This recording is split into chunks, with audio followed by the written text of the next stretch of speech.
I'm Emily. The channel is One at a Time. Welcome. Today I am sharing with you my entries for the Day and Night Dress Challenge. Sponsored or organized by Elizabeth at Elizabeth Made This. And thank you, Elizabeth, for the nudge to participate. I learned most from this challenge that I have more time to sew than I give myself credit for. And I can do more than I think I can. I keep selling myself short on what I can get done and what I can sew. Let's get started about the makes.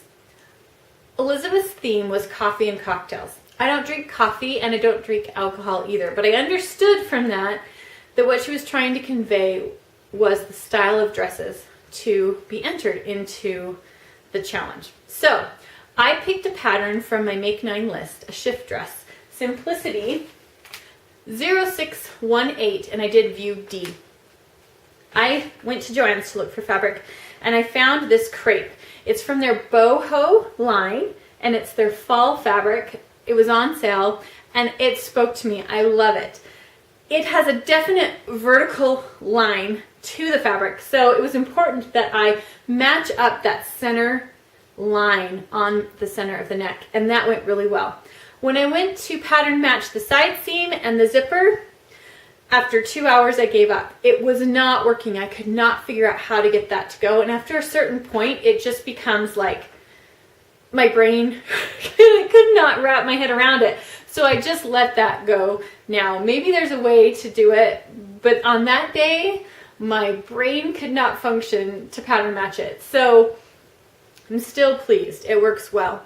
I also graded between sizes. I looked at my measurements, the finished garment measurements, and then on this pattern, I'm not sure if it's on every pattern, but this one, it was listed what the ease was in the bust, the waist, and the hips. And so I looked at that and I decided which one would fit best. The problem I have is that the darts are not in the right place. When I cut out the front and I pinned it and put it up on me, the darts looked like they were going to be just right. But the more pieces I put together, it seemed that the darts shifted up. And I am still working on and should just bite the bullet on doing a full bust adjustment so I can get those darts in the right place, but I didn't. So that's what I got. But it's not something that is keeping me from wearing the dress. For one, you can't see that well because this fabric is so bold and so busy. The other thing is that I made a vest to go with it. While I was at, I'm going to leave this up. While I was at JoAnn's, they had some sweater knit that was the same fabric line, the BoHo. And so I was like, oh, it'll match perfectly and I can have a little sweater to wear over it for going out.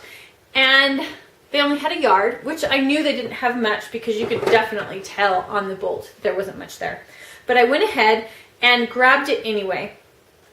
So, I'm trying to get fuzz off of it. Well, it's a sweater. There's lots of fuzz. The fuzz that stands out. So, I used my McCall's t-shirt pattern, the 7247, and then for the back. And then I drafted the waterfall front using a waterfall front cardigan children's pattern. It's a McCall's 7427 that I had made for my daughter, and I just looked at what that pattern looked like and I just kind of drew something in. So I like the way that vest works with that shirt or with that shift dress. I've worn it several times and I'm going to get even more wear out of it. I'm just pleased as punch about it, really. So then onto the night dress. I decided to use this fabric, and I will spell it out across the bottom here so you know what it is. It's like penne or something like that. And it's similar to a stretched velvet, except for a stretched velvet, if you look at it, the light reflects off of it in a line, kind of.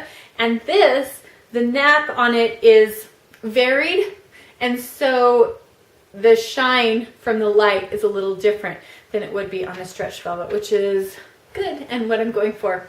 I was going to do something different, but I settled on, thank you to the video on sewn about tips for sewing with stretched velvet, that I should keep the pattern with fewer pieces than the one I was originally using. So I took two patterns that I had. I used, again, my McCall's 7247 t-shirt pattern and a New Look 6433 pattern, and I married those together. The New Look was the skirt and the McCall's was the top. So it's like a t-shirt dress. Like It really is a t-shirt dress. And then I just did a neckband on the top and I hemmed the edges. I did the sleeves to my elbows again, and I love this dress. It's so comfortable and it makes me feel very elegant. And I'll have at least 2 times this year I'll need to wear a dress like this. So it worked out really well, and I had a lot of fun making them. As I said in the beginning, the main thing I learned is that I can do more than I think I can. Both sewing time and different techniques, fabrics, and patterns. So thank you, Elizabeth, for that. I really appreciate it. If you enjoyed this video, please give it a thumbs up. Subscribe if you want to see more like this video, and leave me a comment below if you would like to have a conversation about the day and night dress challenge, about the patterns that I used, or if you have maybe some suggestions or ideas on how to improve what I have done on the day and night dress challenge. I would love to know. I'm really trying hard to make everything I make better than the last thing I made. So I'd appreciate your feedback.